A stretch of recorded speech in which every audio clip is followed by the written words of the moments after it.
GS centre math solution YouTube channel में आप सभी का स्वागत है। आज के इस वीडियो में आज मैं आप लोगों को छत्तीसगढ़ के कुछ और महत्वपूर्ण जानकारी यहाँ पे बताने वाला हूँ। ये एग्जाम की दृष्टि से बहुत ही महत्वपूर्ण जानकारी है।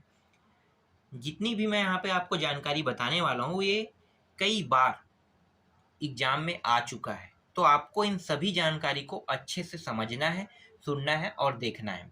काफ़ी महत्वपूर्ण है। आप चाहो तो इसे जैसे मैंने नोट्स के रूप में तैयार किया है वैसे ही आप लोग नोट्स के रूप में आप बना के रख सकते हो, क्योंकि यहाँ से क्वेश्चन आपको देखने को मिलेगा ही मिलेगा। इसलिए इन सभी जानकारी को आप बहुत अच्छे से मतलब तैयार करना है आपको और अच्छे से याद रखना है। तो जैसे मैं आपको यहाँ पे बताऊंगा उसके हिसाब से आप इसकी अच्छे से तैयारी करना है। यहाँ पे मैं एक चीज़ बताना चाहूँगा कि मैं बहुत लेट से क्लास ले रहा हूँ। इसलिए मैं लेट से क्लास ले रहा हूँ क्योंकि मैं पहले ही क्लास ले रहा हूँ किसी दूसरे जगह पे, उसमें मैं बिजी हूँ, तो मेरा शेड्यूल जो है वो बिजी चल रहा है। इसी वजह से मैं क्लास आप लोगों का नहीं ले पा रहा था, लेकिन मैं कोशिश करूँगा कि आप लोगों की जो क्लास है वो ज़्यादा से ज़्यादा मैं लूँ। एक दिन में हो सकता है मैं अभी एक वीडियो लेकर आ रहा हूँ, हो सकता है कि मैं एक दिन में 2 से 3 वीडियो लेकर आ सकता हूँ। तो आप लोग अच्छे से तैयारी करना है आप लोगों को और हमारे साथ बने रहना है आप लोगों को। तो चलो शुरू करते हैं। तो यहाँ पे स्टार्ट करने वाले हम लोग राज्य के प्रथम से हम स्टार्ट करने वाले हैं। मैंने आप लोगों को बताया था कि राज्य के प्रथम में कि मैंने मुख्यमंत्री के बारे में आप लोगों को बताया था कि जब हमारा राज्य अलग हुआ था तब उस समय मुख्यमंत्री बना था अजीत जोगी, प्रथम मुख्यमंत्री। लेकिन हम सिर्फ प्रथम में मुख्यमंत्री बस को नहीं लेंगे भाई, जब प्रथम मुख्यमंत्री बना है तो विधानसभा तो बना होगा। अब विधानसभा बने तो विधानसभा में बैठाने के लिए अध्यक्ष रहेगा, उपाध्यक्ष रहेगा, नेता प्रतिपक्ष रहेगा, ये सब तो रहेंगे ही रहेंगे, आपको पता है ये सब चीज। अब राज्य अलग बना है तो आपको पता है कि राज्य का प्रथम व्यक्ति कौन होता है, देश का प्रथम व्यक्ति होता है राष्ट्रपति। इसी हिसाब से अगर देखा जाए तो राज्य का प्रथम व्यक्ति होगा राज्यपाल, तो ये भी तो होगा ना। तो ये सारी जानकारी हमें जानना बहुत ज्यादा जरूरी है। तो हम राज्य के प्रथम राज्यपाल को देख लेते हैं, कौन है? दिनेश नंदन सहाय है राज्य के प्रथम राज्यपाल। अगर राज्य के प्रथम मुख्यमंत्री को देखते हैं तो अजीत जोगी है। प्रथम अध्यक्ष में आते हैं तो राजेंद्र प्रसाद शुक्ल प्रथम अध्यक्ष बना था। उपाध्यक्ष जो है बनवारी लाल अग्रवाल और नेता प्रतिपक्ष जो है ये नंद कुमार साय है। कौन है? नंद कुमार साय। ये जो मुख्यमंत्री है, अध्यक्ष, उपाध्यक्ष है, ये तीनों जो है ना ये कांग्रेस पार्टी से बिलोंग करता है। और ये जो नंद कुमार साय जो है ये बीजेपी पार्टी मतलब भाजपा पार्टी से बिलोंग करता है। ये मैं कांग्रेस और बीजेपी इसलिए बता रहा हूँ क्योंकि वर्तमान में भी यही हुआ है, वर्तमान में भी कांग्रेस की सत्ता है और नेता प्रतिपक्ष बीजेपी ही बैठा है। तो ये आसान हो जाएगा आप लोगों को जानने के लिए, मतलब आप लोगों की जो जानकारी है ये आसान हो जाएगा याद करने के लिए। तो चलो यहाँ पे वर्तमान को भी देख लेते हैं। तो देखो वर्तमान में राज्यपाल है अनुसुईया उइके। आपको याद रखना है, कई बार पूछा जा चुका है कि वर्तमान में जो राज्यपाल है वो कौन है? अनुसुईया उइके।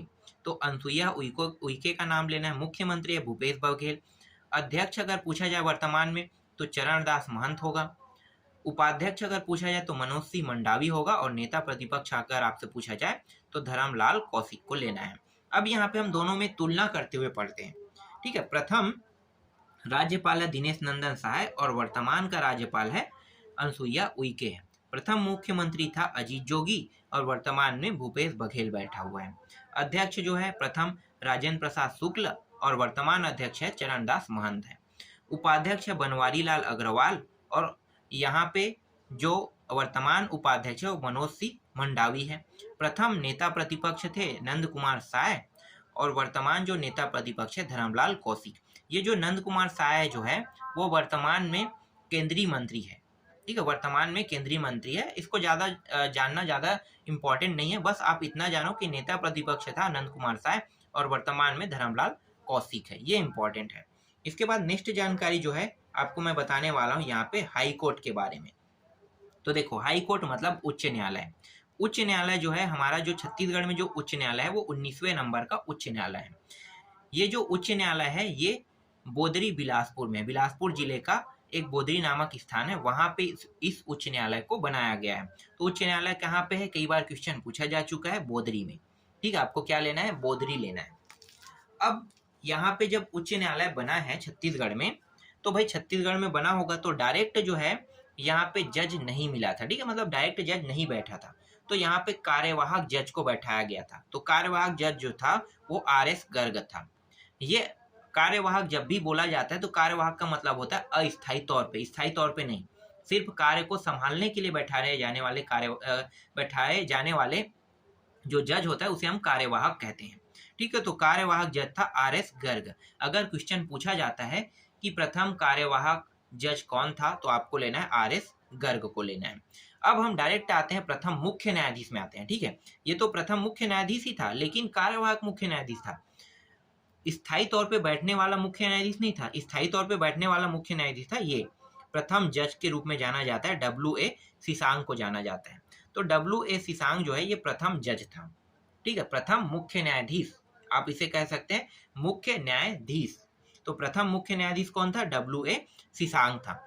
अब वर्तमान में हम मुख्य न्यायाधीश में आते हैं। तो वर्तमान के जो मुख्य न्यायाधीश थे वो थे अरूप कुमार गोस्वामी है। अभी है, ठीक है, थे नहीं, है में आते हैं।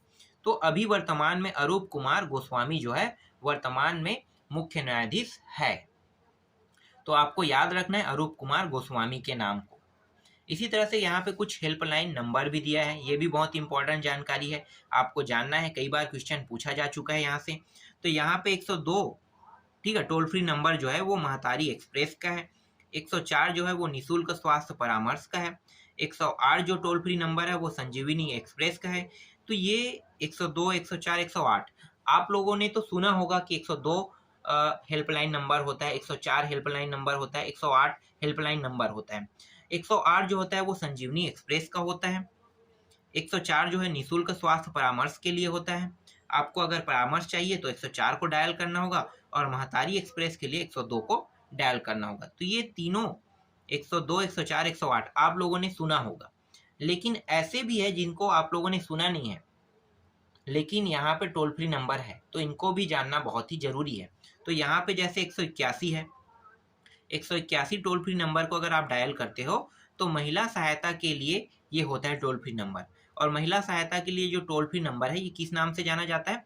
सखी वन स्टॉप सेंटर के नाम से जाना जाता है।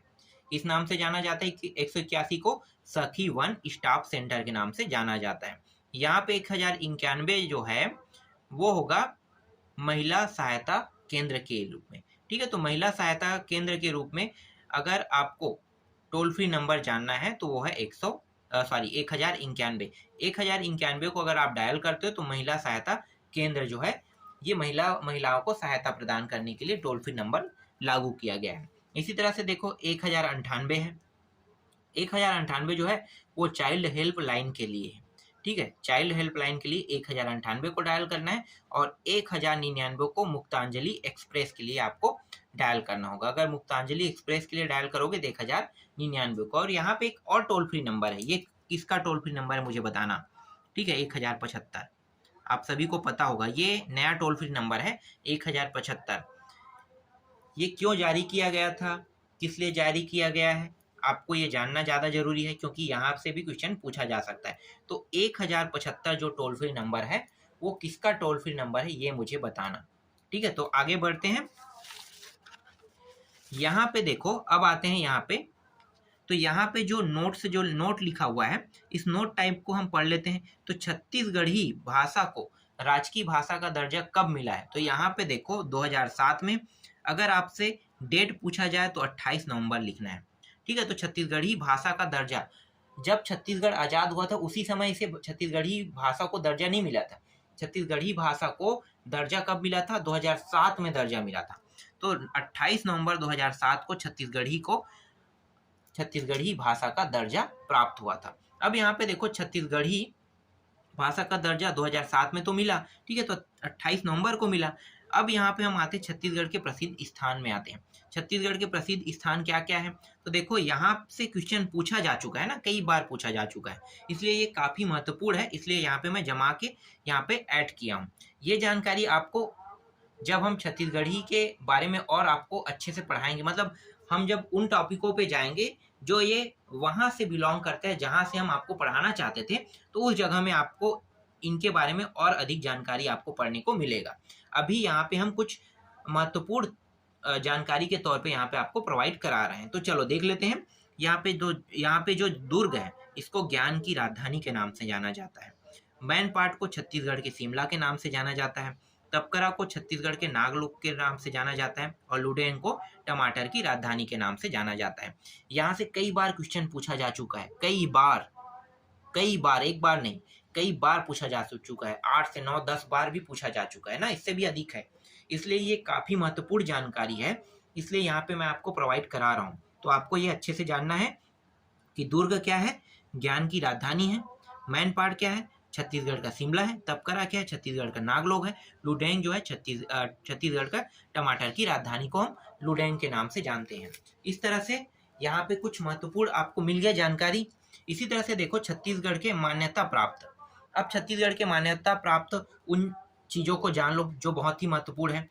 तो यहाँ पे देखो छत्तीसगढ़ के राजकीय पक्षी, छत्तीसगढ़ के जो मान्यता प्राप्त राजकीय पक्षी है यह पहाड़ी मैना। और इस पहाड़ी मैना का वैज्ञानिक नाम क्या है भाई, देख लो, ग्रेकुला रिलिगोसा पेनिनसुलेरिस। आपको याद रखना है, ये सभी जितना भी मैं बता रहा हूँ ये क्वेश्चन जो है कई बार पूछा जा चुका है, कई बार। तो कई बार पूछा जा चुकने वाला क्वेश्चन को आपको छोड़ना नहीं है, याद रखना है। तो छत्तीसगढ़ के राजकीय पक्षी पहाड़ी मैना है, वैज्ञानिक नाम है ग्रेकुला रिलिगोसा पेनिनसुलेरिस। ये कई बार आ चुका है वैज्ञानिक नाम। यहाँ पे राजकीय वृक्ष भी है हमारा, तो राजकीय वृक्ष को हम साल के नाम से जानते हैं और छत्तीसगढ़ी में इसे सरई कहते हैं। छत्तीसगढ़ी में हम इसे सरई कहते हैं और जो हिंदी नाम है इसे हम साल के नाम से जानते हैं। तो छत्तीसगढ़ के राजकीय जो वृक्ष है वो साल और सरई है। इसका वैज्ञानिक नाम है सोरिया रोबुस्ता, आपको ये याद रखना है। इसके बाद देखो राजकीय पशु है, राजकीय पशु में देखो जंगली भैंसा, ठीक है, जंगली भैंसा, वन भैंसा हम बोलते हैं ना, जंगली भैंसा भी बोल सकते हो, वन भैंसा भी बोल सकते हो। ये राजकीय हमारा पशु है। अब राजकीय पशु का वैज्ञानिक नाम है बुबलस बुबालिस, याद रखना है आपको, बुबलस बुबालिस। तो बुबलस बुबालिस इसका वैज्ञानिक नाम है। यहाँ पे एक और टॉपिक है जिसको मैंने यहाँ पे साइड में लिखा है। तो देखो छत्तीसगढ़ की आकृति अगर पूछा जाता है तो इसे हम कहते हैं सी हार्स कहते हैं। सी हार्स मतलब समुद्री घोड़ा। तो समुद्री घोड़ा जैसा ये दिखाई देता है छत्तीसगढ़ की आकृति। इसका वैज्ञानिक नाम है हिप्पोकैम्पस है। क्या है, हिप्पोकैम्पस। अब यहाँ पे एक और जानकारी मुझे याद आ गया, यहाँ पे मैंने ऐड नहीं किया।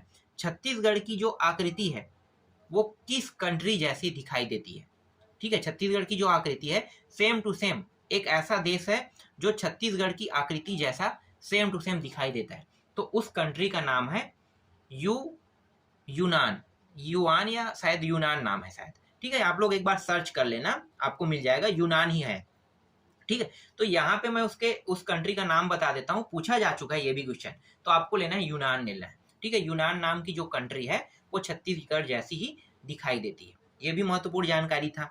चलो आगे बढ़ते हैं। इसके बाद देखो हम प्रतीक वाक्य में आते हैं।